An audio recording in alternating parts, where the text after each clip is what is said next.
j'accepte dire aux gens, soyez tranquilles que la médecine ne vous laissera pas souffrir, que moi je peux, en tant que médecin, vous donner des médicaments. Je pense que c'est un devoir de médecin de soigner toutes les douleurs, mais également aussi vous assister jusque plus loin si vous êtes dans un état de déchéance physique ou intellectuelle. Vous avez appris il y a 2 ans et demi, que vous aviez une sclérose en plaques. Oui. Et vous êtes donc aujourd'hui accompagné de Bernard Senet. Donc vous êtes son médecin, vous êtes généraliste depuis 18 ans. Oui. Hein, et vous avez des enfants. 4 enfants. 4 enfants. Voilà. Donc vous vous êtes beaucoup parlé, ça fait depuis 2 ans que vous vous êtes rencontrés. Et est-ce que vous avez demandé à Bernard Senet, le moment venu, d'intervenir? Est-ce que c'est en ces termes que ça s'est posé? Le cas échéant, oui. Mais je crois qu'il est important que je dise ceci, c'est que ma relation avec Bernard Senet est une relation avant tout humaine. C'est-à-dire que ce n'est pas un médecin pour moi avant tout physiologique ou biologique. C'est un médecin, il a fait des études pour ça, de qualité, et c'est un excellent médecin, bon, mais c'est un excellent médecin humain, c'est-à-dire qu'il écoute, et il a aimé m'écouter, il me laisse parler, et c'est très important. Mais ça veut dire, si j'entends bien, François, c'est que vous n'avez pas pris donc à présent de réelles décisions. Vous n'avez pas dit, voilà, ça, c'est le... Si je ne peux plus à un moment donné ou parler, ou enfin si je ne peux plus m'exprimer ou communiquer, à ce moment-là, ça sera le moment où je déciderai d'arrêter. Ce n'est pas aussi clair dans votre tête? Non, je n'ai pas vraiment pris cette décision dans la mesure où je pense que la vie a le même sens et est aussi important que la mort. Bon, mais je crains beaucoup qu'on interrompe l'évolution de l'esprit, c'est-à-dire d'une certaine spiritualité qui me semble nécessaire. Et je ne mets pas de religion là-dedans. Une certaine spiritualité qui me semble indispensable pour l'être humain. Ça veut dire que vous laissez, à un moment donné, l'intuition à votre médecin d'agir? C'est-à-dire que vous déléguez votre médecin?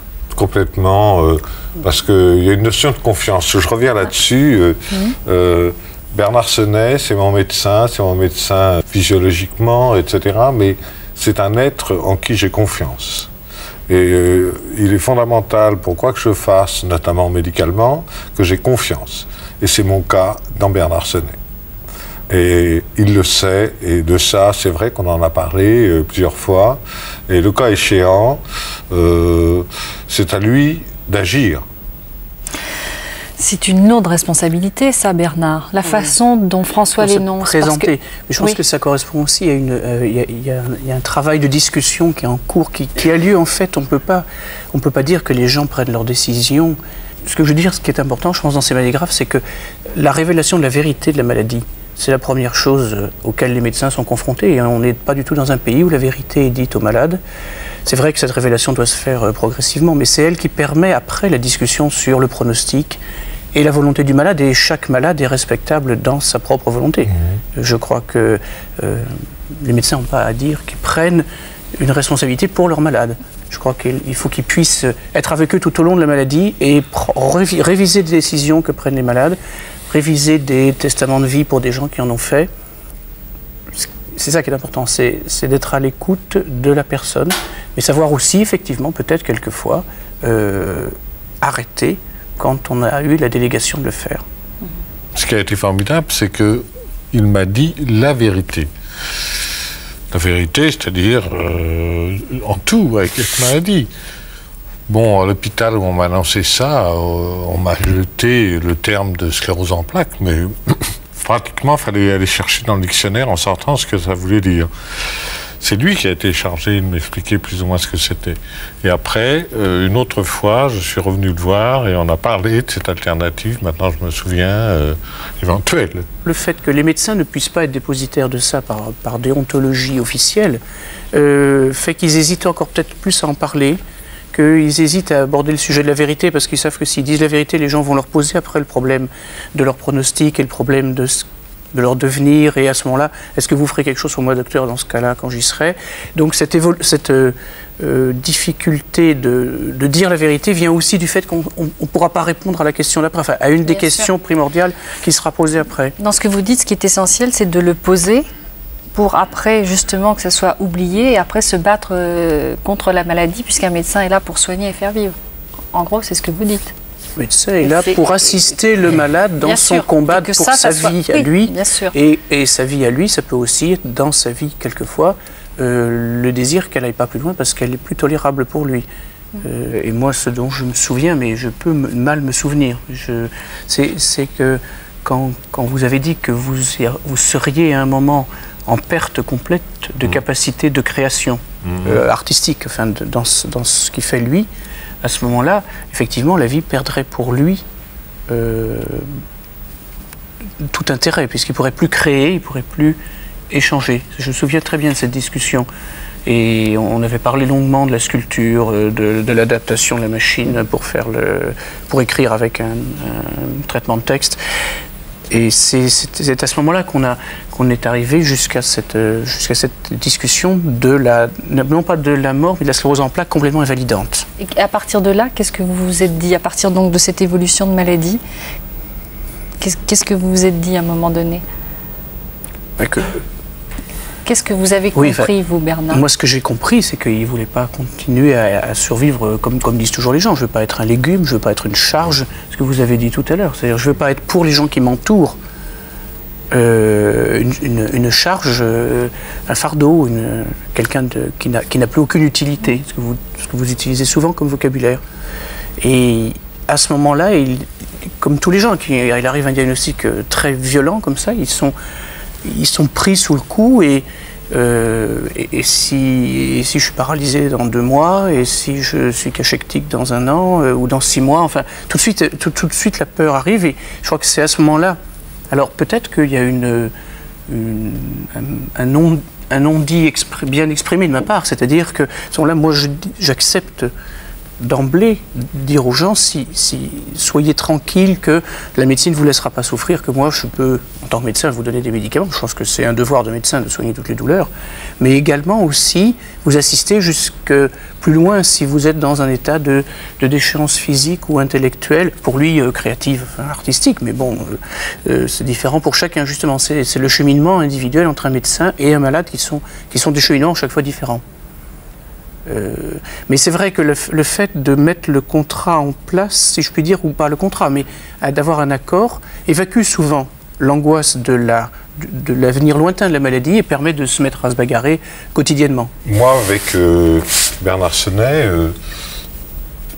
je n'ai jamais vu un médecin plus ou moins fuyant, enfermé derrière sa médecine, sa science appliquée. Pour moi, c'est une science appliquée, la médecine, même si je vous choque, Senet. Et bon, non, j'ai eu en face de moi quelqu'un, un homme, et moi en face, un homme, et on se regardait les yeux dans les yeux, et on s'est dit la vérité. Tous les deux, tout le temps. On en est là. Pour le moment, la vérité n'est pas que je sois encore condamné à l'issue, à mourir. Mais si ça arrive, ça arrivera, et on se verra pour ça. Mais dans l'immédiat, c'est pas le cas. C'est pour ça que j'ai parlé tout à l'heure de la vie, parce que moi, j'en suis encore au stade de, non pas l'espérance, c'est pas ça, mais du principe actif de l'existence, de la vie, de ce que je peux faire. Je peux plus le faire comme ça, alors je le fais autrement. Je peux pas le faire autrement, je le fais encore autrement. Et je crois que ça, c'est important. Mais en même temps, on a le sentiment que tout ça est possible aussi parce qu'à un moment donné, des choses ont été posées avec Bernard. C'est probable. Ça a été balayé. C'est probable. C'est oublié. Maintenant, on est dans un Non, mais il a été humainement et moralement fondamental. Donc ce dont il s'agit, c'est bien le comment. De sa liberté personnelle face à la mort. Voilà. Décider de sa propre mort. Voilà. C'est même pas le comment technique n'a pas d'importance. Oui. C'est la liberté de chacun de décider à quel moment, et que cette décision soit reconnue par quelqu'un de proche ou un médecin, pourquoi pas. Enfin, mais c'est pas forcément un médecin. Je pense que on ne doit pas forcément mettre ça sur le dos des médecins. C'est vrai qu'ils sont incontournables la plupart du temps, puisqu'il s'agit de malades. Mais il faut faire attention à beaucoup de choses parce que c'est assez curieux peut-être ce que je vais dire. Moi, je ne le trouve pas curieux, mais je suis un être très fidèle. Et c'est fondamental pour moi, la fidélité. Et donc la fidélité à un être, c'est très important. Et pourquoi je parle de ça? Parce que je pense qu'on ne peut pas décider de sa propre fin par rapport à quelqu'un. On ne peut pas le charger de cette fin s'il n'est pas lui-même d'accord. Parce que c'est lui laisser sur le dos une question qui ne se tait pas. C'est, ou plutôt, un silence qui questionne constamment. Et c'est pas possible, ça. Donc il faut que le vis-à-vis soit entièrement concerné et en accord avec ça. Est-ce que vous aviez déjà eu des demandes de ce type de la part de malades? Oui, c'est vrai que si je me suis arrivé à me pencher beaucoup sur ce problème, c'est parce que en 18 ans de pratique médicale, il n'est pas possible qu'un médecin de famille ne rencontre pas ce cas-là plusieurs fois. Et c'est vrai que on n'apprend pas du tout ça en faculté. C'est quelque chose qui est tu, qui n'est pas discuté. Dans les équipes hospitalières, on passe comme étudiant, on ne parle jamais des morts. On ne fait même souvent pas de réunion de synthèse à propos des décès. On ne sait même pas pourquoi les gens sont décédés. Ça ne se faisait pas. Je crois que ça se fait un petit peu plus maintenant. Mais bon, ce sont des discussions techniques sur des causes de mort. Vous avez déjà répondu à des demandes d'euthanasie? Alors vous dire oui à la télévision, c'est m'engager à des tas de problèmes juridiques, évidemment. Mais je pense que je ne serais pas là. Si je vous réponds non, on sait bien que je vous mentirais. Vous risquez quoi en le disant? Oh, je pense que personne ne peut donner la mort et la loi française est très stricte à ce niveau et il n'y a pas de dérogation. C'est pour ça que certainement qu'un texte de loi qui permettrait des décisions, de libérer les médecins de certaines possibilités d'aider des gens à mourir, à condition que les gens les demandent, le veuillent, que le médecin peut-être soit contrôlé par quelqu'un, que la famille intervienne et que l'équipe soignante aussi interviennent, c'est-à-dire avec des garanties très importantes, ce serait certainement une bonne chose. Et ça permettrait justement de donner aux gens une certaine sécurité en disant le jour où vraiment vous ne pourrez pas, on pourra le faire parce qu'on a des textes de loi, on a des possibilités, des protections juridiques pour le faire. Et à partir de ce moment-là, on pourrait s'occuper bien mieux de soigner les gens, on ferait disparaître leur angoisse. Ça, je crois que c'est un vrai travail de médecin de famille. La première fois que vous avez été confronté à une demande de ce type, ça vous a paniqué? Vous vous en souvenez? Ah oui, très bien, oui, oui. C'était il y a longtemps? Très bien, d'autant qu'il s'agissait d'un enfant. Donc c'était une demande de la part de parents. Donc d'un des deux parents, avec justement toute une difficulté d'appréciation de la situation qui n'était pas la même pour la mère et pour le père, qui ne voyait pas son enfant dans le même état de déchéance. C'est deux regards différents de deux parents qui ont une égalité de regard, enfin, et un médecin au milieu. Vous étiez jeune médecin? Oui, bah oui. C'était pas tout à fait au début où je me suis installé, mais enfin assez, oui. Et dans ces cas-là, comment vous avez réagi? Il y a eu des nombreuses discussions, des rencontres? Il y a eu beaucoup de rencontres, oui, qui étaient liées aussi à la souffrance, enfin aux difficultés pour soigner l'enfant. Il y a eu beaucoup de rencontres avec la maman, avec la jeune fille, enfin la petite fille aussi. C'était important, la parole de l'enfant, avec sa sœur. Qui disait quoi, l'enfant? Qui disait très bien qu'elle ne voulait pas continuer à être aussi malmenée sur le plan physique. Plus de cheveux, plus de... Enfin, tous les effets des traitements. Ça, je crois que c'était important. C'était mal toléré. Enfin, tout le monde le vivait mal, je veux dire. La difficulté, c'était qu'il y a eu un moment des demandes de décision qu'il a fallu négocier, en fait. Je crois que c'est aussi souvent l'objet d'une négociation. Peut-être que dans les cas d'adultes, c'est plus facile si on a déjà parlé avec la personne qui est malade. On devient à ce moment-là tout de même le dépositaire de la parole d'un malade. J'allais dire face à sa famille, en tout cas pas forcément contre sa famille, mais face à la douleur de sa famille qui un jour en a marre, un jour est content parce qu'il y a un petit progrès miniature. Et je crois que le plus important, c'est ça, c'est-à-dire c'est d'avoir cheminé avec le malade et d'être certain de ce qu'il vous a dit. Et il vous est arrivé de renvoyer cette décision à l'intérieur de la famille, de dire ça, ça ne me regarde pas, mais vous faites ce que vous voulez de votre côté. Il n'est pas question qu'un médecin devienne un pouce-seringue de quelqu'un qu'il ne connaît pas. C'est-à-dire qu'il n'est pas question d'aller exécuter une euthanasie auprès d'un malade que je ne connaîtrais pas, ou que j'aurais vu que 2 fois, ou ça c'est même pas possible à imaginer. Est-ce que ce n'est pas un acte trop lourd de demander à un médecin? Parce que est-ce qu'en vous demandant cet acte-là, bien sûr, on demande au médecin comme on pourrait demander au prêtre, en fait, et l'homme, vous l'être humain, il réagit comment?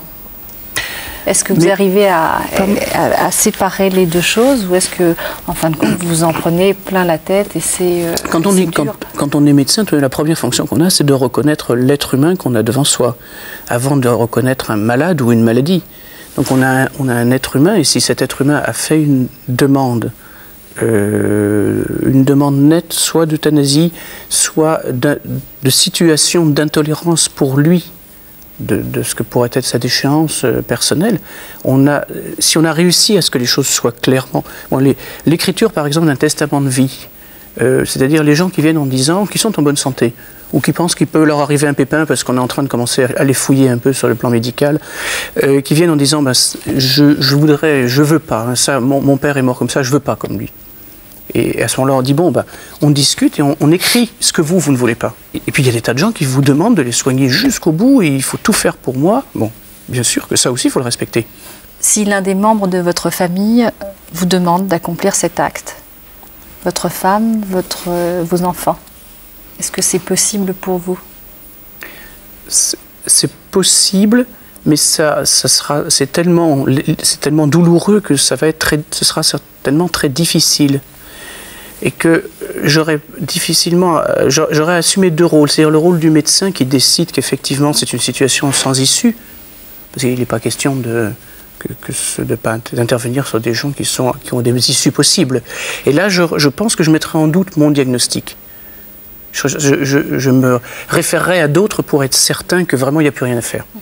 Et peut-être que là, j'aurai un comportement, comme moi je le vois dans certaines familles, où non, essayez encore quelque chose, on va aller voir un spécialiste plus loin à Paris. Donc le geste fait par Pascal, pour vous, serait... Ça me semble très douloureux à envisager, et je pense que ce qui est très douloureux, c'est qu'ils n'aient pas été aidés. Alors peut-être, après savoir si c'était à eux de donner les médicaments ou aux médecins, je ne sais pas si c'est très important ça. Je crois que ce qui est important, c'est le moyen, c'est l'écoute, qu'on soit plusieurs autour du malade, ceux qui l'aiment et ceux qui le reconnaissent. Bernard, est-ce que vous aimeriez qu'il y ait une loi de ce genre en France? Oui, je pense que ce serait très très très souhaitable. Je pense que ce ne serait pas aussi facile à aménager qu'aux Pays-Bas. Je crois que culturellement, les Pays-Bas n'ont pas la même spiritualité, les mêmes histoires que la France. Les pays protestants sont certainement plus ouverts à ce que les gens prennent librement leurs décisions et disposent plus facilement de leur corps que les pays latins, disons, catholiques, où là, le corps est encore quelque chose dont on ne dispose pas complètement. Donc on sera obligé sans doute de faire des textes plus de type contractuel, contrat de vie, contrat de confiance entre le médecin et le patient, éventuellement très malade un jour. Ça répondra plus à notre culture. Par contre, le contrôle par un autre médecin est certainement une très bonne sécurité. Le contrôle par la justice aussi, évidemment. La notion d'équipe de soins ou d'équipe soignante rentre pas tellement en compte aux Pays-Bas. Et je crois que chez nous, ce serait bien aussi que cette notion de rencontre d'équipe, que ce soit en milieu hospitalier ou à domicile, puisque maintenant on maintient des gens à domicile avec des équipes lourdes de kinés, infirmières, aides-soignantes. Je crois que ces équipes ont toujours beaucoup de choses à dire. Moi, d'expérience, je sais que les services de soins infirmiers à domicile ou d'hospitalisation à domicile, le personnel connaît très bien les malades. Les aides-soignants, ils y vont tous les jours. Le médecin, il passe pas tous les jours. Ces gens-là ont beaucoup de choses à dire et doivent faire partie aussi des gens qui aident à la décision. Pour ne rien manquer sur ma chaîne Ina Mireille Dumas, abonnez-vous et activez la cloche.